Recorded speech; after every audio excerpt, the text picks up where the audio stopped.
Jesus name. Oh, that's so. Hold up. Oh,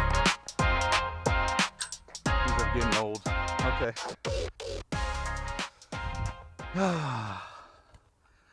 Yo, yo.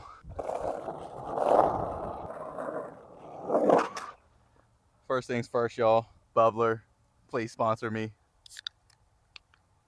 Woohoo! You talking about something nice? Talking about that twisted elixir again. We talk about that raspberry, lime, and citrus. Talking about that natural flavor. Zero sugar, no artificial sweeteners, and antioxidant sparkling water. You do feel that?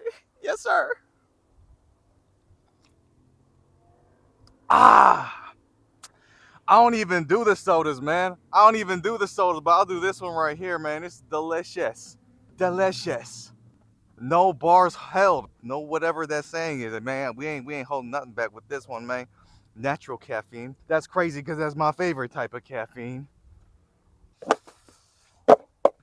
Yo, yo, it's your boy Chris, and we back here with another one. If you made it back to the channel, you know we do appreciate that. And we do appreciate you. On a very real note, today's topic, y'all, why I stopped stealing. It's confession time, baby.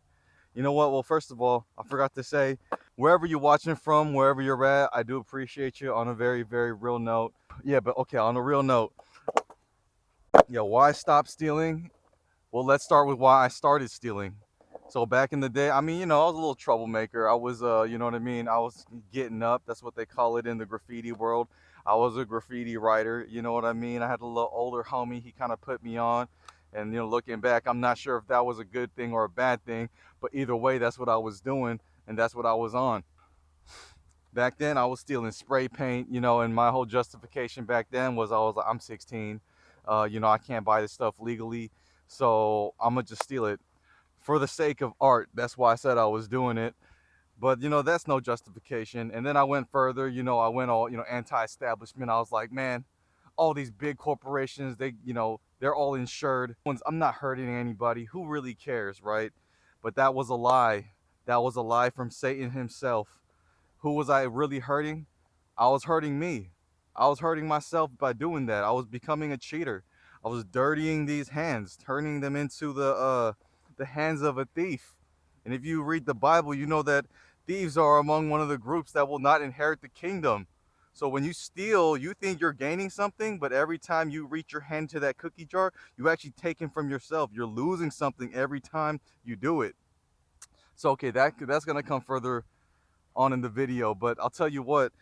It started with spray paint. It turned into art supplies. I started stealing like expensive markers, expensive paper books so I could draw on them and do all that cool stuff. Paint pens, little supplies so I could, craft these, things that I was gonna tag all over the place with. So inks, paints, empty marker containers and little other things I needed in order to do that. Then it turned into clothes. I started taking that same attitude and started looking at like the big box stores in the same way. I was like, I'm not hurting nobody. They're not hurting over me taking this. But first of all, I realized how wrong that was, because first of all, you just never know who runs these spots. And at the end of the day, someone's going to be held accountable for that. That's lost in somebody's book. Somebody paid for that. Somebody made that, and they were expecting a certain profit on it, not just from the production.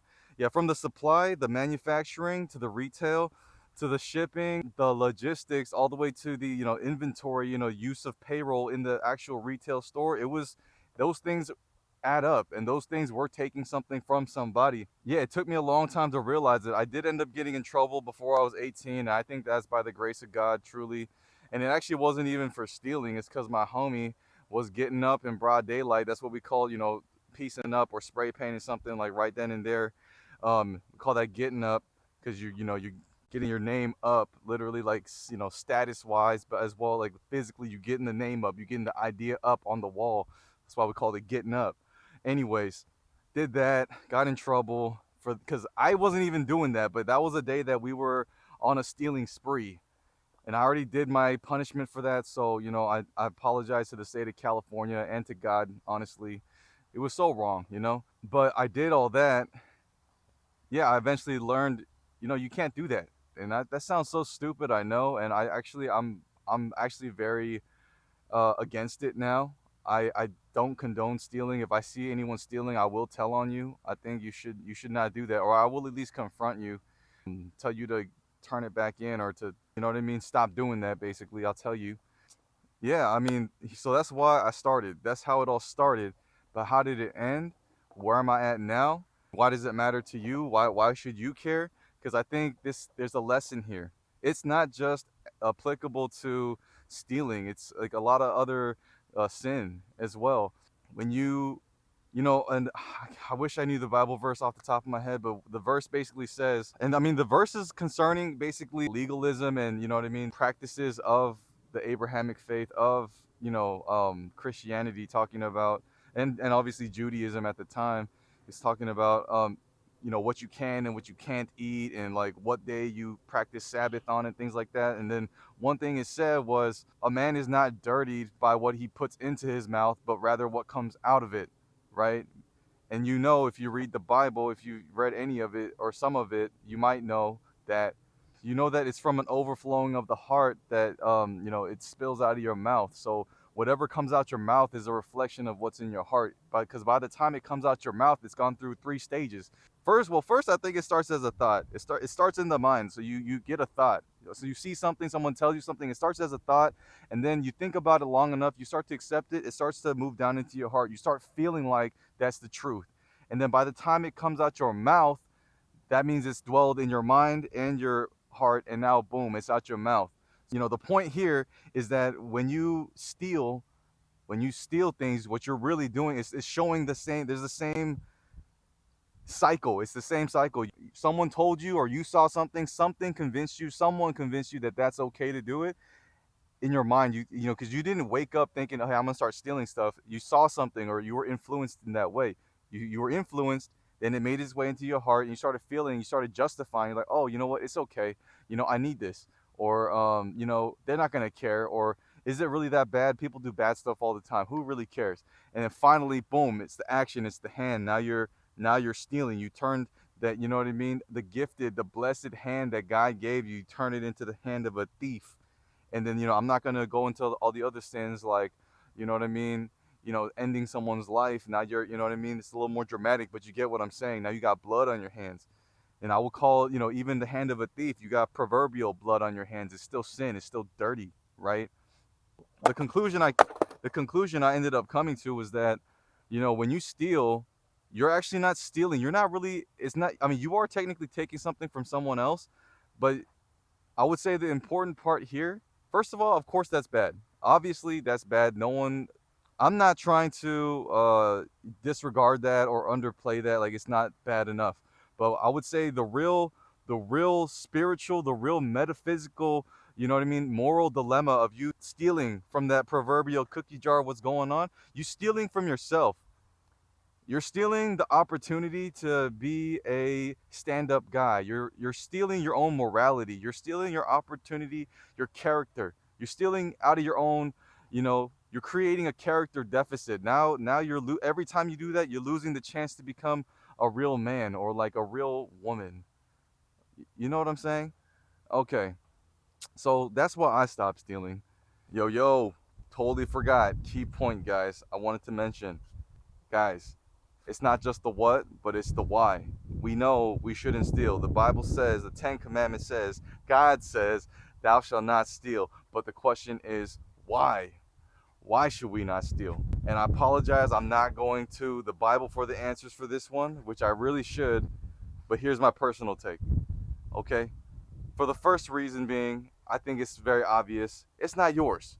You shouldn't take other people's stuff. It's not yours. You weren't blessed with it. You didn't earn it. For whatever reason, it's not yours. That's someone else's. Hands off, right? Two, and two is really three parts, and they all kind of go hand in hand. It shows a lack of faith, one. It shows a lack of humility, two. And three, it shows a lack of gratitude. And this is why I think God is displeased, and this is why I think he says not to steal. It hurts him. It hurts him.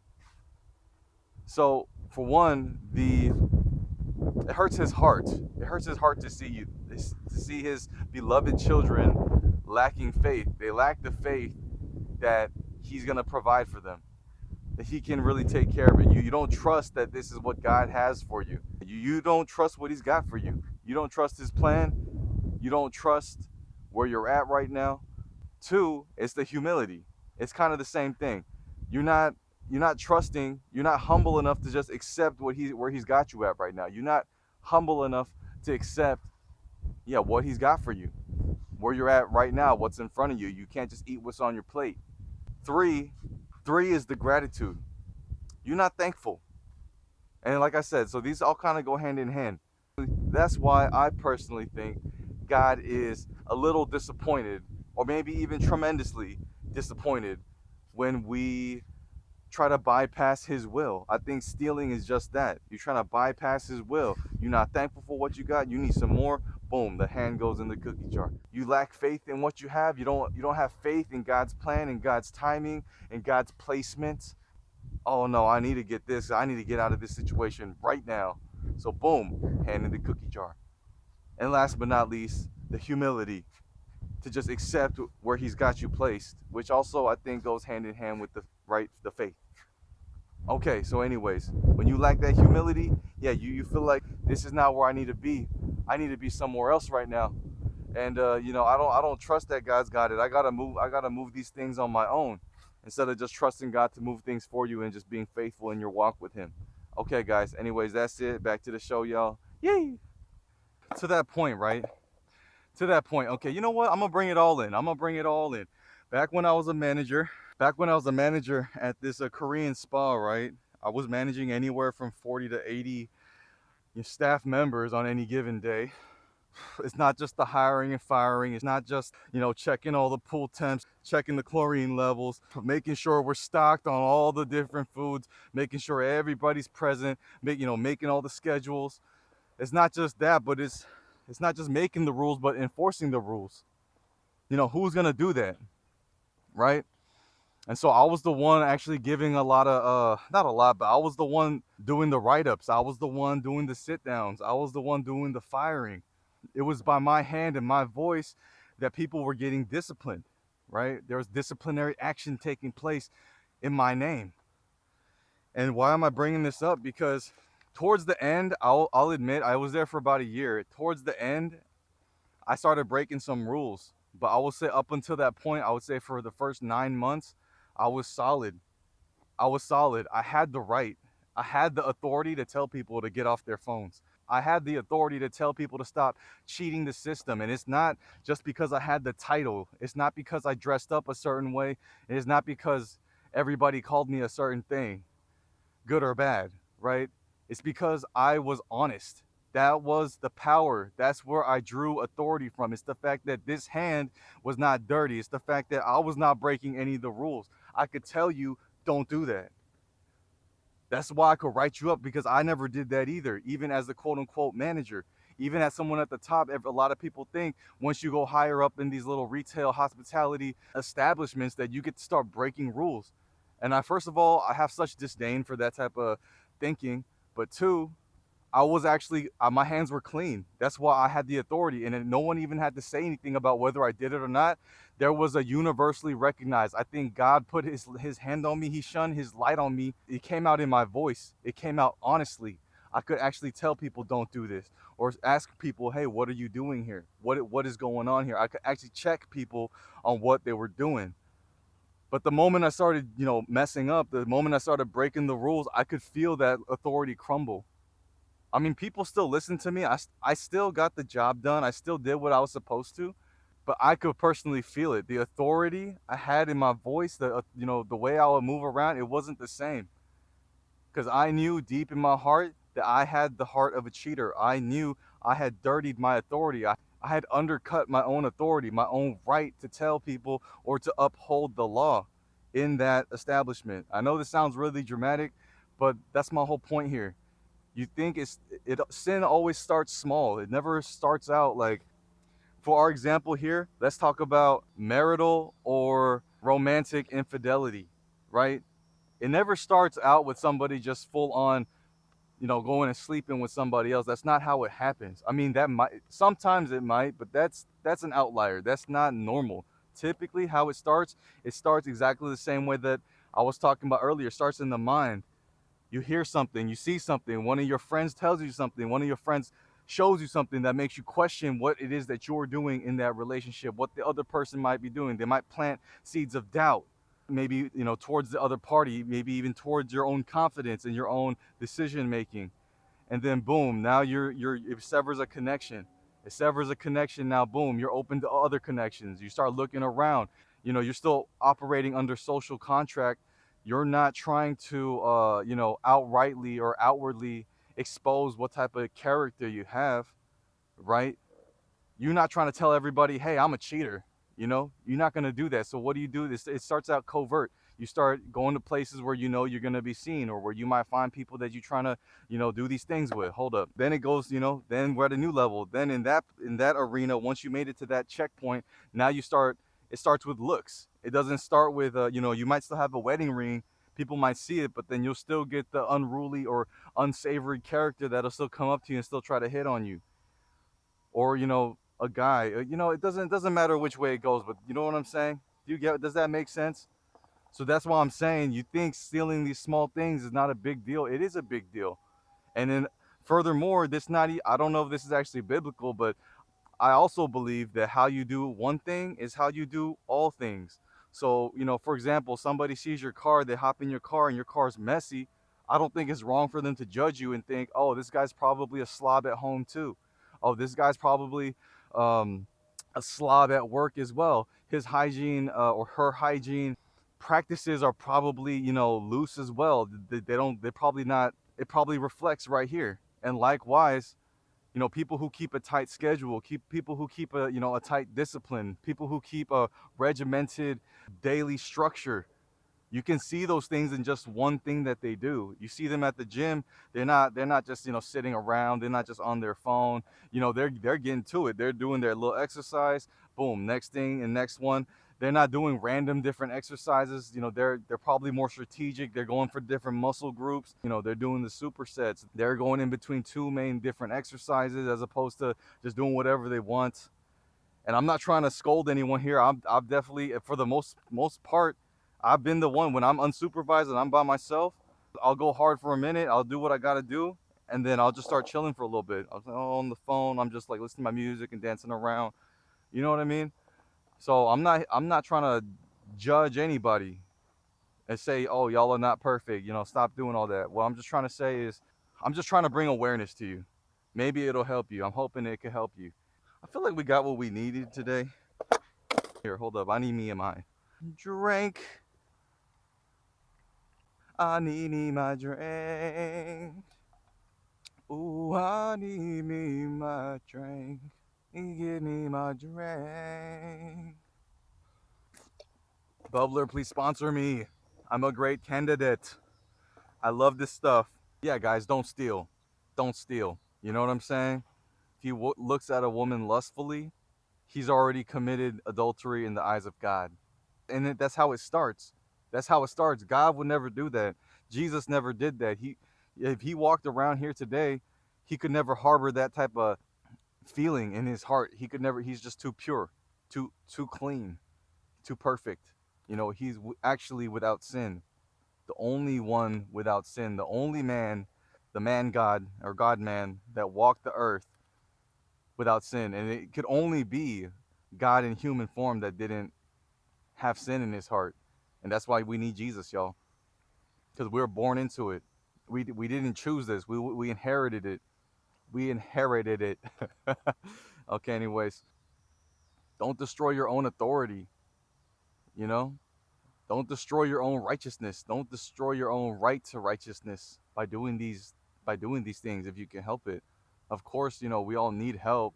I'm not saying you can be perfect on your own, but I'm just saying, like, no one's putting a gun to nobody's, what I mean, putting a weapon to your head and then telling you have to go steal this. Like, most people not. I mean, the Bible also says too, if somebody, I mean, it basically, what's it called? It kind of implicates that somebody stealing out of need, like for food, is it's a lesser crime in the eyes of God than just straight up thievery, out of greed. But at the same time, if that person gets caught, they gotta pay it back sevenfold. So it's still not okay for whatever reason. And let's be real here, in the modern day, in the modern world, nobody's stealing just for food. Everybody's stealing out of their own greedy appetites. And that was me too. That was me too. Actually, I wasn't. It wasn't because I was greedy. I had a big ego. Like, I thought it was cool that I could get away with this type of stuff, which is maybe another type of sickness in itself. But yeah, I see the errors of my ways, and I stopped doing all that, man. And I recommend you do too. Anyways, guys, if you made it this far, if you made it through the end of the video, truly, truly, I do appreciate you. And until next time, you're gonna get these skate clips. 3, 2, 1, let's go.